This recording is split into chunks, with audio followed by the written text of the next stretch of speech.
Tema kajian malam hari ini adalah Al-ghaflatu afatuha wa asbabuha wa ilajuha. Lalai, bahayanya, sebabnya, dan juga terapinya. Kalau lupa, dimaafkan oleh Allah, diampuni oleh Allah, tidak dicela oleh Allah di dalam Al-Quran. Tapi kalau lalai, tidak dimaafkan oleh Allah, siapa yang maksiat kepada Allah dan Rasulnya, maka sungguh dia sesat dengan kesesatan yang nyata.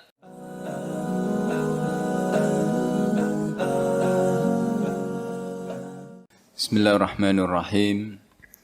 Assalamualaikum warahmatullahi wabarakatuh.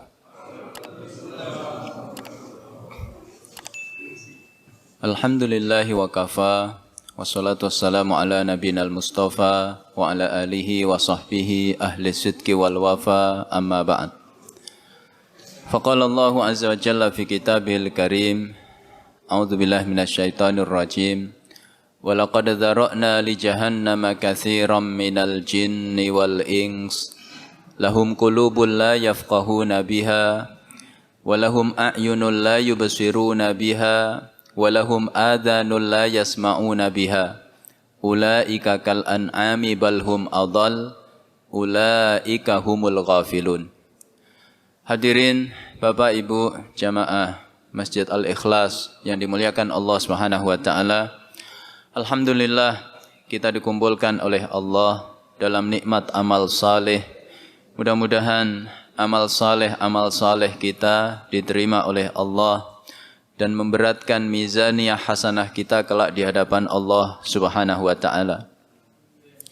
Jemaah dimuliakan oleh Allah, tema kajian malam hari ini adalah Al-ghaflatu afatuha wa asbabuha wa ilajuha. Lalai, bahayanya, sebabnya, dan juga terapinya. Jemaah dimuliakan oleh Allah, tema ini merupakan tema yang penting untuk menjadi renungan bagi saya pribadi dan kita semuanya, sehingga kita diselamatkan oleh Allah dari penyakit yang berbahaya yang bernama ghaflah atau lalai. Ma makna al-ghaflah?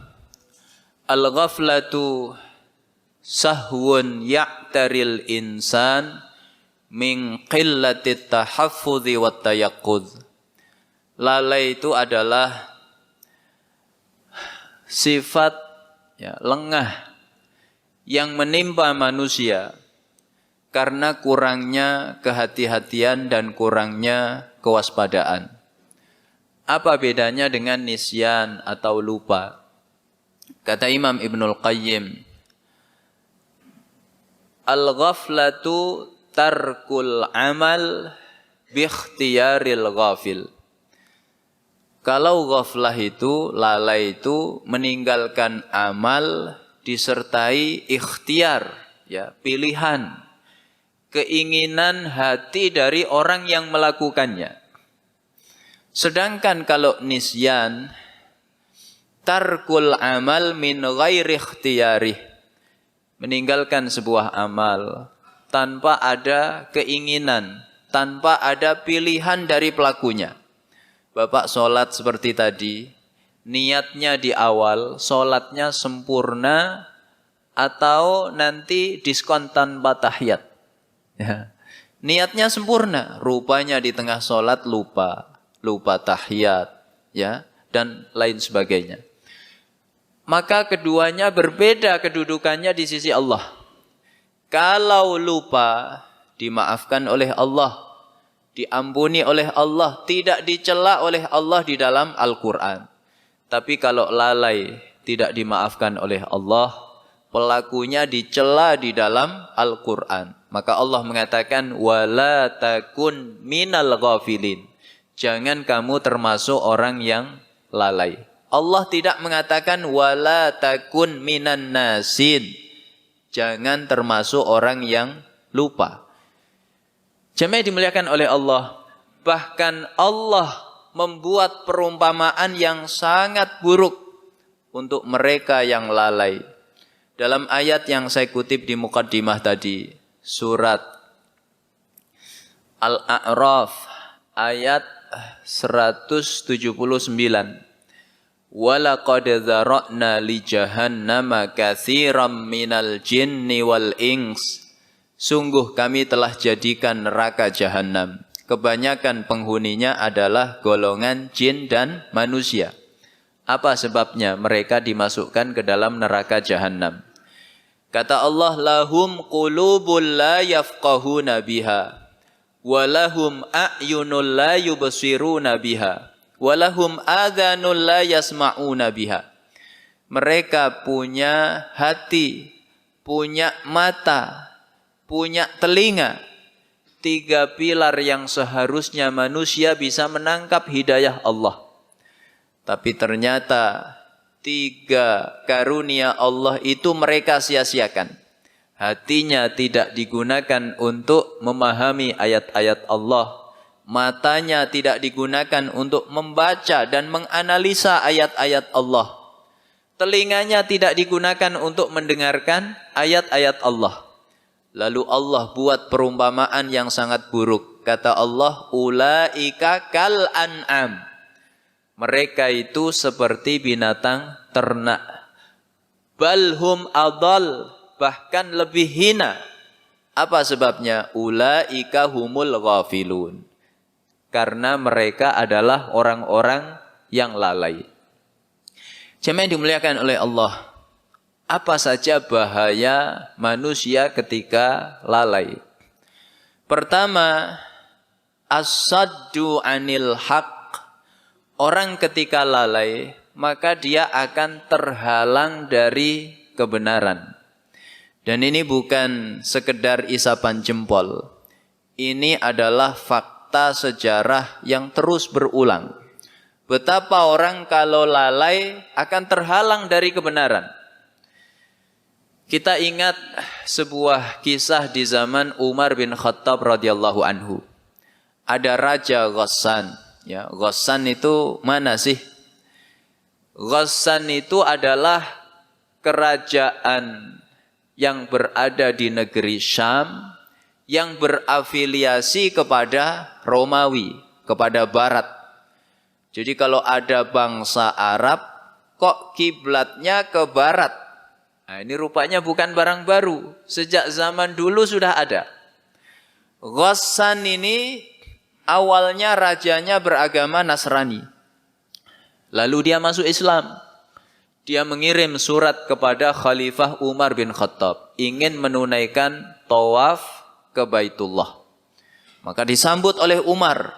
Ya, raja, orang yang mulia ingin menunaikan aktivitas yang mulia. Tawaf di Baitullah. Disambut oleh Khalifah Umar. Dia datang bersama rombongannya dengan membawa harta yang banyak. Dia bagikan harta itu kepada orang-orang yang dia temui di jalan. Lalu dia pun menunaikan tawaf. Ketika dia menunaikan tawaf, tidak sengaja pakaiannya terinjak oleh seorang muslim yang sama-sama menunaikan tawaf. Biasanya pakaian raja, bagus atau enggak, Pak? Bagus. Terinjak sehingga kotor. Maka dia lalai dengan kekuasaannya. Dia marah. Ditempeleng seorang muslim yang enggak sengaja menginjak pakaiannya tadi. Sehingga wajahnya berdarah. Laporlah dia kepada Khalifah Umar bin Khattab. Umar kemudian memanggil Raja Ghassan. Namanya Jabalah ibnul Ayham. Hei Jabalah, kenapa kamu memukul wajah saudaramu hingga berdarah? Ya, dengan angkuhnya dia berkata, dia menginjak pakaianku. Demi Allah, kalau bukan karena kemuliaan Ka'bah, sudah aku penggal dia. Ya, raja. Sudah salah, bersumpah pula. Kata Umar, baik, kamu sudah mengakui kesalahanmu. Ada 2 pilihan. Kamu minta maaf ke saudaramu. Kalau tidak, saudaramu itu akan mengqisas dirimu. Kalau dia mau rendah hati, minta maaf, selesai urusan. Tapi dia angkuh, lalai dengan kekuasaannya. Dia mengatakan, aku ini seorang raja, sedangkan dia cuma rakyat yang miskin. Bagaimana mungkin rakyat miskin seperti dia bisa mengqisas raja seperti aku? Sombong nggak Pak? Ya, lalai dengan kekuasaannya. Umar menjawab, begitulah keadilan Islam. Siapapun yang bersalah, mau orang biasa, mau raja, dihukum.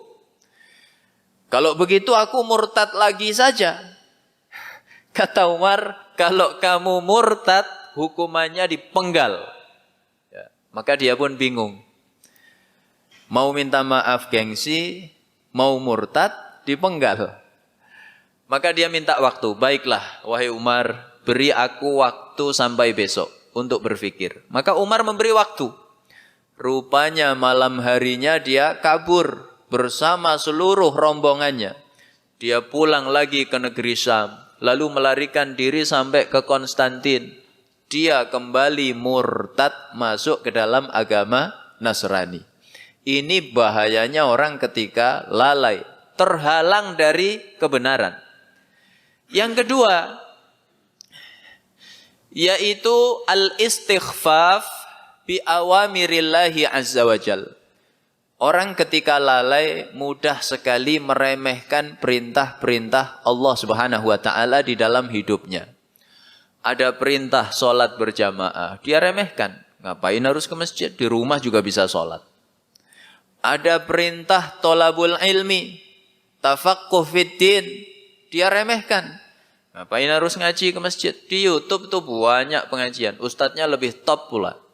Ya. Diajak berdakwah, dia remehkan. Ya, kita ini cuma orang biasa. Biarlah itu para ulama yang berdakwah. Semua perintah Allah dia remehkan. Kalau wanita disuruh berhijab, dia remehkan. Allah itu enggak ngurusi urusan kain. Ya. Dia remehkan perintah-perintah Allah.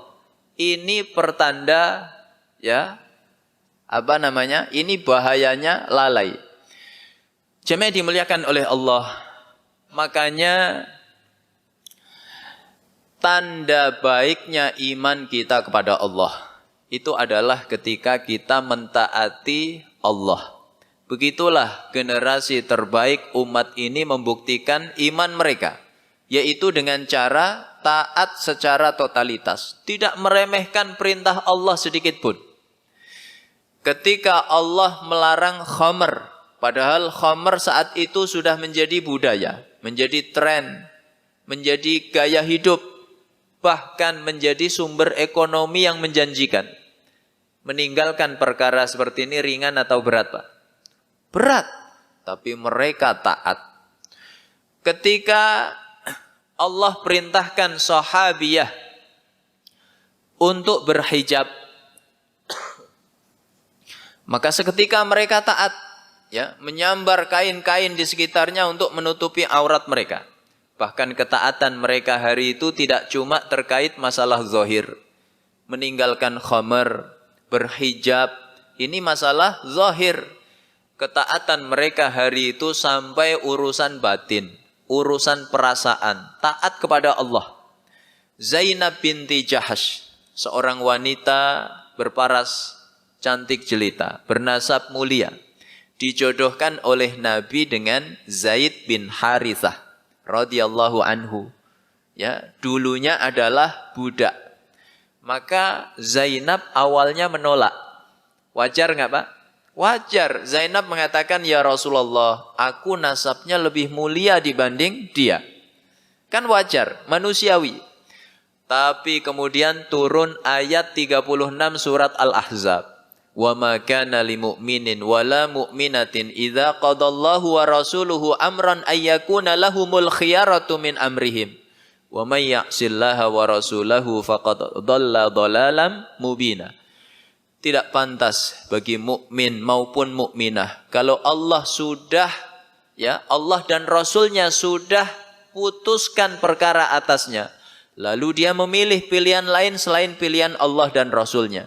Siapa yang maksiat kepada Allah dan Rasulnya, maka sungguh dia sesat dengan kesesatan yang nyata. langsung Zainab meralat perasaannya. Inni ati'ullaha wa rasulah. Aku taat kepada Allah dan Rasulnya. Ya Rasul, nikahkan aku dengan siapapun yang engkau ridhoi. Inilah tanda baiknya iman. Maka kalau kita sampai meremehkan perintah-perintah Allah, berarti kita sedang lalai. Ya, ini kedua. Ketiga, bahayanya lalai menyebabkan at-takalub ala dunya.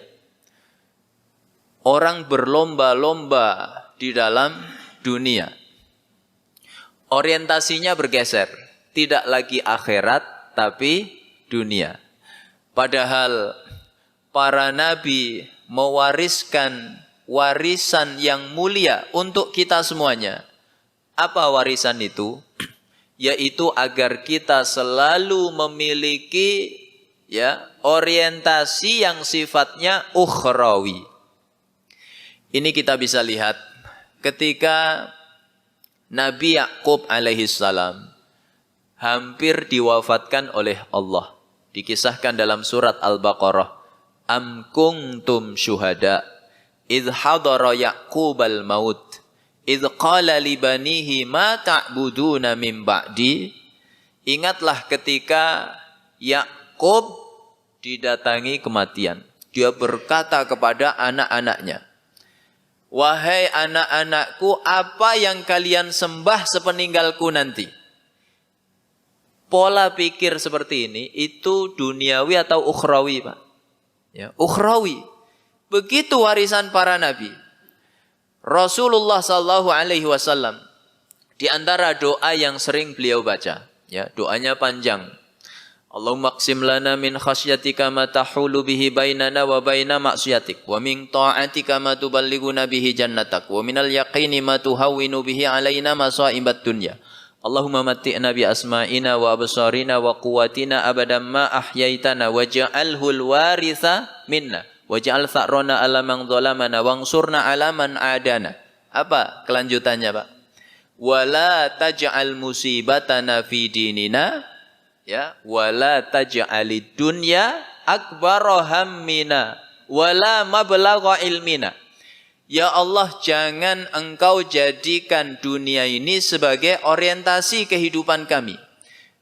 Jangan pula sebagai tujuan daripada ilmu kami.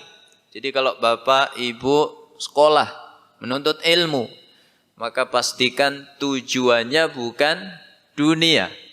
Ya, bukan dunia. Pola pikir seperti ini itu ditekankan oleh Rasulullah SAW kepada umatnya. Jadi jangan sampai kita pola pikirnya berubah, orientasinya berubah, yang seharusnya ukhrawi malah menjadi duniawi. Ya, tapi kalau lalai, maka orang bergeser orientasinya menjadi duniawi. Dari sejak bangun tidur sampai tidur kembali, yang dipikirkan dunia, dunia, dan dunia. Ya. Ini yang ketiga. Yang keempat, bahayanya lalai, yaitu asy'ur bin ni'mah ma'al iqamah bil maksiyah. Merasakan kenikmatan padahal hidupnya bergelimang maksiat. Seorang mukmin yang baik imannya ketika terjatuh dalam kekhilafan, bermaksiat kepada Allah, maka ada keresahan, ada kegundahan, ada ketakutan di dalam hatinya. Itulah iman. Makanya seorang sahabat mengatakan, al-mu'minu yara dhunubahu kaqa'idin tahta jabalin yakhafu ayyaqa'a alaih. Seorang mukmin itu melihat dosa, itu seperti apa perumpamaannya, Pak? Orang yang duduk di sebuah lereng gunung. Dia takut kalau gunung itu longsor lalu menimpa dirinya. Kenapa perumpamaannya kok gunung longsor? Karena kata para ulama, musibah selain gunung longsor masih ada celah untuk menyelamatkan diri. Tapi kalau musibahnya sudah gunung longsor, kemana orang bisa menyelamatkan diri. Ya, seorang mukmin yakin sepenuh hati kalau dia sampai maksiat kepada Allah, dia tidak akan pernah selamat dari Allah Subhanahu wa taala. Tapi orang ketika lalai, ya, wa ammal fajiru yara dzunubahu kadzubabin marra ala anfih. Adapun orang fajir, orang yang durhaka, dia melihat dosanya itu enggak lebih seperti seekor lalat nempel di hidungnya. Hanya mengibaskannya begitu saja. Dia menganggap dosa itu perkara yang remeh. Maka begitulah orang yang lalai. Merasakan nikmat, enjoy hidupnya. Padahal sering bermaksiat kepada Allah Subhanahu wa ta'ala. Jemaah yang dimuliakan oleh Allah. Setelah kita tahu bahayanya, mari kita kenali sebab-sebabnya. Tidak mungkin penyakit yang begitu kronis kok datangnya tiba-tiba. Pasti sebabnya banyak, tapi kita tidak menyadarinya. Sebab yang pertama, yaitu hubbud dunya, cinta dunia. Makanya dikatakan hubbud dunya ra'su kulli khati'ah. Cinta dunia itu induk dari seluruh dosa. Semua dosa itu induknya adalah hubbud dunya, cinta dunia. Sejarah berulang-ulang bercerita kepada kita dari masa ke masa. Betapa orang kalau hubbud dunya itu dampaknya sangat berbahaya. Saya kisahkan sebuah kisah yang jarang kita dengar. Ini terjadi di zaman Rasulullah SAW. Ada seorang ahli syair dari Yamamah. Namanya A'sha bin Qais. Dia keluar dari rumahnya, itu tekadnya sudah bulat. Ingin menemui Nabi di Madinah. Ingin menyatakan keislamannya di hadapan Nabi. Lalu di tengah jalan dicegat oleh orang-orang musyrik. Orang-orang musyrik takut kalau sampai A'sha ini masuk Islam. Karena dia ahli syair. Pengaruhnya kuat di tengah manusia. Jamaah dimuliakan oleh Allah. Orang-orang musyrik berkata, "Hei A'sha, kamu mau kemana?" "Aku mau ke Madinah, ingin menemui Rasulullah, aku ingin masuk Islam." Kata orang-orang musyrik, "A'sha, tahu enggak kamu, agamanya Muhammad itu mengharamkan zina. Nanti kamu kalau masuk Islam enggak bisa zina lagi, dirajam kamu." Ya. Maka A'sha menjawab, "Aku sudah tua, enggak minat aku zina." Apakah orang musyrik menyerah? Tidak. Kata orang musyrik, "Hei A'sha, kamu juga harus tahu agamanya Muhammad mengharamkan khamr. Nanti kamu enggak bisa santai-santai lagi. Enggak bisa minum khamr lagi. Ya, dicambuk kamu." Kata A'sha, "Aku lihat khamr itu merusak akal. Aku tidak mau minum khamr." Apakah orang musyrik langsung menyerah? Tidak. Orang musyrik kemudian membujuk dengan kekayaan. "Gini sajalah A'sha, kamu putar balik." Ya, bukan karena PPKM, Pak. Ya. Kamu putar balik saja, jangan masuk Islam, jangan menemui Muhammad. Aku beri kamu 100 ekor unta. Maka langsung matematikanya bekerja. 100 ekor unta. 1 ekor hari ini 35 juta. Kali 100, 3,5 miliar. Wah, lumayan. Ya, bisa beli ini, beli itu, bisa apalagi, Pak? Ya. Jamaah dimuliakan oleh Allah. Maka orientasinya bergeser. Ya, tadi keluar dari rumahnya bulat, orientasinya ukhrawi, ingin masuk Islam. Lalu bergeser menjadi duniawi. Akhirnya dia pun karena hubbud dunya putar balik, pulang ke rumah. Lumayan 100 ekor unta. Dalam hatinya dia bergumam, tahun depan sajalah aku menemui Rasulullah untuk masuk Islam. Dia lupa bahwa ajal manusia itu di tangan siapa, Pak? Di tangan Allah, bukan di tangan dia. Baru sampai depan rumahnya, dia mau turun dari untanya, terpeleset, jatuh, patah tulang lehernya, meninggal dunia. Rugi atau untung, Pak? Ini bahayanya hubbud dunya. Kedua, jamaah yang dimuliakan oleh Allah, apa sebab orang terjangkiti ghaflah, lalai? Karena tulul amal, panjang angan-angan dunia. Nanti bulan ini saya harus punya ini. Bulan depannya lagi harus punya ini. Tahun depan harus punya ini. Terus nggak ada habisnya. Ini namanya tulul amal. Sifat seperti ini kalau kita baca ayat-ayat Al-Quran, itu karakter ahli neraka yang dicela oleh Allah Subhanahu wa taala. Ya, dalam surat Al-Hijr ayat kedua dan ketiga. Rubama yawaddul ladzina kafaru law kanu muslimin. Zarhum ya'kulu wa yatamatta'u wa yulhihimul amalu fasawfa ya'lamun. Betapa banyak orang-orang kafir nanti di hari kiamat di hadapan Allah menyesal. Kenapa dulu aku tidak muslim saja? Dalam tafsirnya disebutkan, kenapa mereka menyesal? Karena kaum muslimin dapat syafaat, pertolongan. Dengan syafaat itu mereka dikeluarkan dari neraka, dipindahkan ke surga. Orang-orang kafir nggak dapat. Maka dia menyesal, ya Allah, kalau tahu begini dulu aku muslim saja. Ya. Kemudian apa jawaban Allah? Biarkan mereka makan. Biarkan mereka bersenang-senang.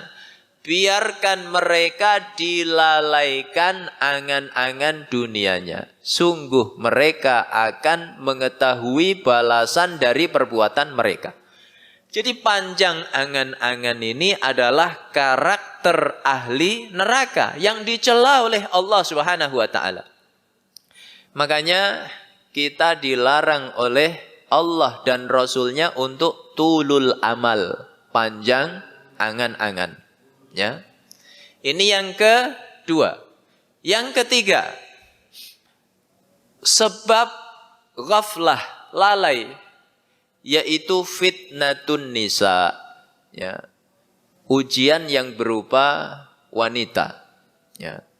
Ujian yang berupa apa, Pak? Wanita. Allah memberi isyarat betapa dahsyatnya fitnatun nisa. Ya. Kata Allah, zuyyina linnasi hubbus syahawat. Apa yang pertama Allah sebutkan? Ya, minan nisa. Baru kemudian wal banin wal qanatiril muqantarati minadz zahabi wal fiddati wal khailil musawwamati wal an'ami wal hars. Jadi pertama yang Allah sebutkan an-nisa, dijadikan indah bagi manusia apa? Ya, mencintai kesenangan-kesenangan, syahwat. Apa yang pertama disebutkan oleh Allah? Minan nisa, berupa wanita.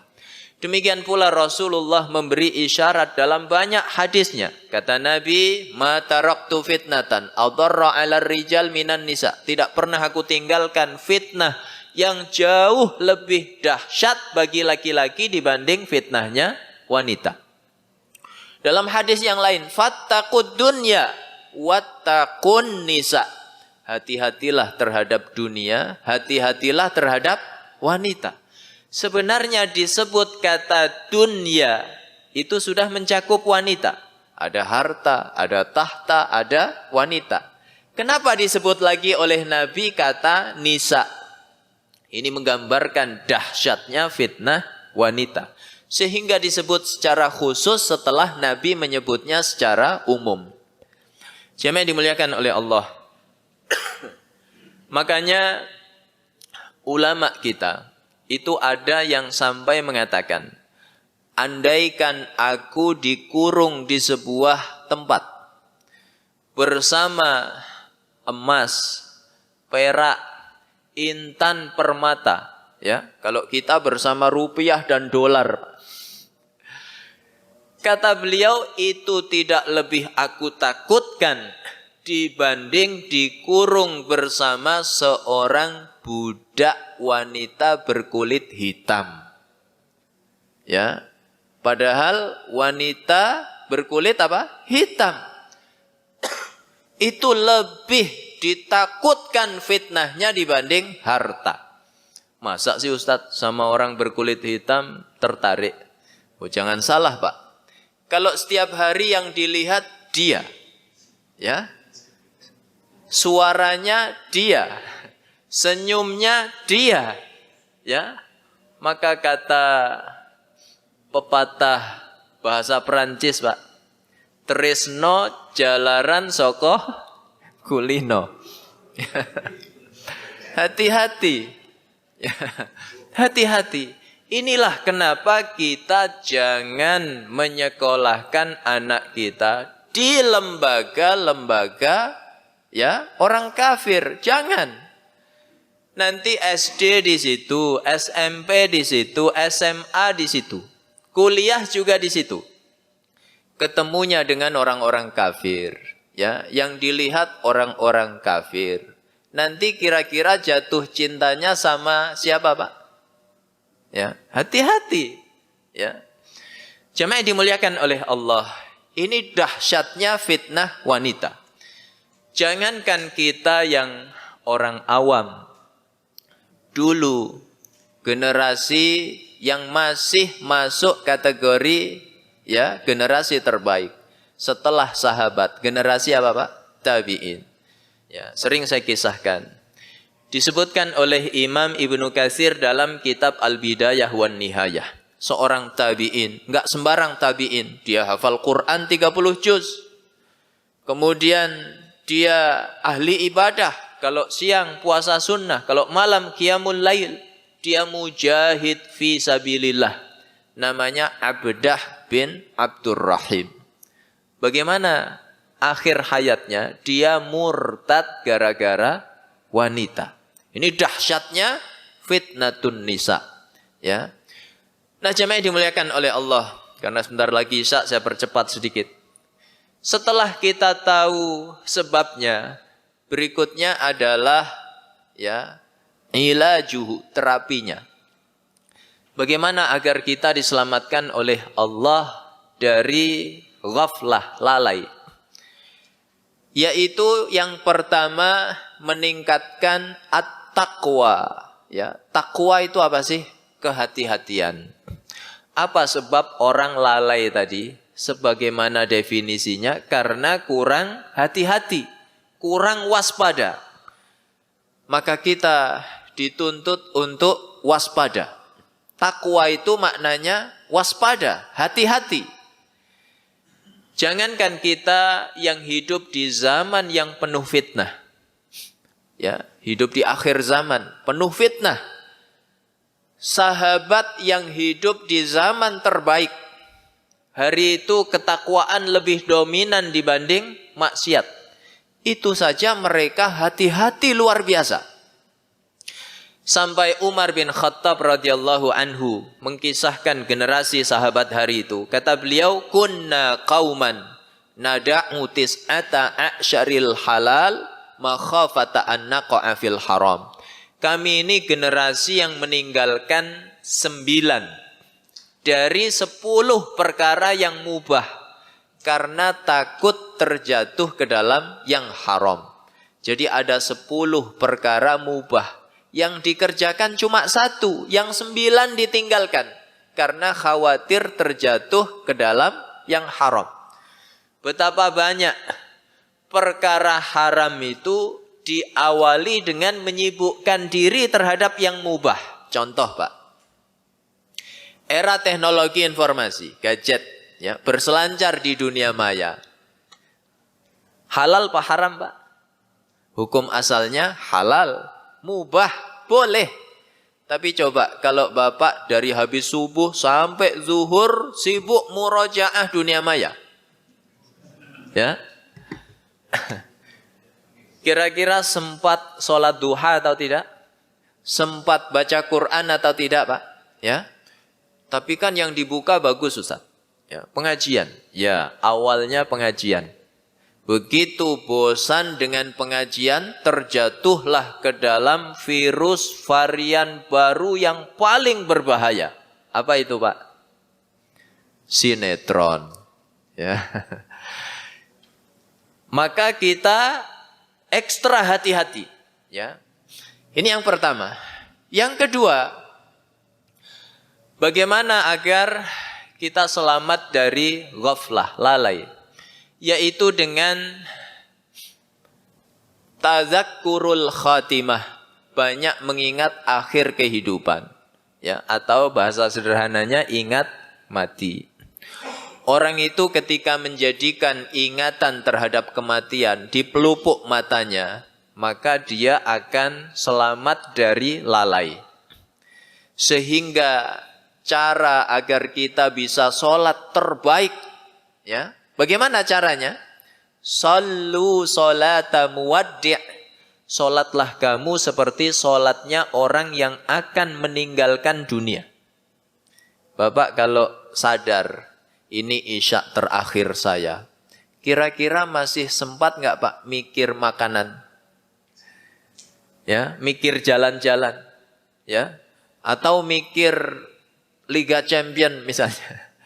Nggak sempat, ya. Begitu orang kalau menjadikan ingatan terhadap kematian itu di pelupuk matanya, maka dia tidak akan lalai. Sehingga sebagian ulama ada yang membuat liang lahat di dalam rumahnya. Begitu dia merasakan futur, ibadah kok malas, berat, maka dia masuk ke liang lahatnya. Dia merenung. Setelah merenung beberapa saat, dia keluar dari liang lahatnya itu kembali bersemangat beribadah kepada Allah Subhanahu wa taala. Ini yang kedua. Yang ketiga, agar selamat dari penyakit lalai, yaitu dengan al-iksar, ya, min majalisiz zikr, memperbanyak, ya, menghadiri majelis zikir. Banyak hadir di majelis zikir. Majelis zikir itu ya majelis ilmu. Apa hubungannya dengan ghaflah tadi? Di antara sebab ghaflah tadi adalah tulul amal, panjang angan-angan. Ya. Amal pakai hamzah bukan ain, ya. Panjang angan-angan. Kata Imam Ghazali, orang kok panjang angan-angannya, itu sebabnya cuma dua. Sebab pertama karena hubbud dunya, cinta dunia. Maka kalau sebabnya ini, terapinya disuruh latihan membelanjakan hartanya di jalan Allah. Makanya dalam Islam ada banyak sekali ibadah yang menyangkut harta. Ada infak, sedekah, zakat, wakaf, ya, haji, umroh dan lain sebagainya. Ini dalam rangka menghilangkan sifat hubbud dunya. Jadi kalau penyakitnya hubbud dunya, latihannya begitu. Kedua, kata Imam Ghazali, sebab orang tulul amal, panjang angan-angan dunianya, itu karena al-jahlu, bodoh. Ya. Bukankah perbandingan kehidupan dunia dengan akhirat itu jauh lebih mulia mana, Pak? Akhirat. Dunia dengan akhirat seperti orang memasukkan jari ke laut. Maka air yang nempel itu dunia. Laut yang begitu luas akhirat. Jadi banyak dunia atau banyak akhirat? Ya, banyak akhirat. Sekarang waktunya, ya. 1 hari akhirat itu seperti 50.000 tahun dunia. Jadi kalau dihitung-hitung umur manusia kurang lebih sekitar 60 tahun. Itu hanya 1,5 jam akhirat saja. Sedikit atau banyak, Pak? Maka aneh kalau ada orang lebih memilih dunia dibanding akhirat. Ya. Maka kalau sebabnya al-jahlu bodoh, apa terapinya Pak? Banyak menghadiri majelis ilmu. Ini yang ketiga. Yang keempat, agar selamat dari ghaflah, ya, lalai. Apa itu? At-taubah wal firar ilallah. Bertaubat dan berlari menuju Allah Subhanahu wa taala. Kenapa harus bertaubat? Jangan-jangan kita lalai itu karena terlalu banyak dosa. Ya. Idza aznabal mu'min, kata Nabi, kalau seorang mukmin terjatuh dalam dosa, nukitat nuktatun sauda fi qalbi. Muncul setitik noda hitam dalam hatinya. Fa in taba wastaghfara suqila qalbuh. Kalau dia bertaubat mohon ampun kepada Allah, hatinya jernih lagi. Wa in zada fazadat hatta ta'luwa qalbah. Kalau dia tambah lagi dosanya, bertambah pula noda di hatinya sampai akhirnya menutupi seluruh mata hatinya. Fadzalika huwar ran. Itulah yang disebut ran, penutup mata hati. Yang Allah ingatkan kita dalam surat Al-Mutaffifin, kalla bal rana ala qulubihim ma kanu yaksibun. Sekali-kali tidak. Mereka ya tertutup mata hatinya itu disebabkan dosa-dosa yang mereka perbuat. Maka bertaubat, karena kata Nabi, at-taibu minadz-dzambi kaman la dzambalah. Orang yang bertaubat dari dosa seperti tidak punya dosa. Lalu al-firar ilallah, berlari menuju Allah, mengejar ketertinggalan. Bagaimana caranya? Ya. Man hafadha ala haula'is salawatil khams lam yuktab minal ghafilin. Siapa yang menjaga solat 5 waktunya, maka dia tidak dicatat sebagai orang yang lalai. Man qara'a mi'ata ayatin kutibat minal qanitin. Siapa yang membaca 100 ayat sehari, maka dia termasuk golongan qanitin. Apa qanitin itu? Orang yang amat taat kepada Allah Subhanahu wa taala. Terakhir, yang kelima, bagaimana agar selamat dari ghaflah? Karena ghaflah, lalai ini urusan hati. Yang mampu menguasai hati siapa, Pak? Allah Subhanahu wa taala. Maka caranya adalah al-iktsar minad du'a. Banyak berdoa kepada Allah. Jangankan kita manusia biasa, Nabi saja masih banyak berdoa. Ya muqallibal qulub, tsabbit qalbi ala dinik. Ya musarrifal qulub, sarrif qulubana, ya, sarrif qalbi ala ta'atik. Wahai zat yang membolak-balikkan hati, teguhkan hatiku di atas agamamu. Wahai zat yang merubah-rubah hati, arahkan hatiku untuk selalu taat kepadamu.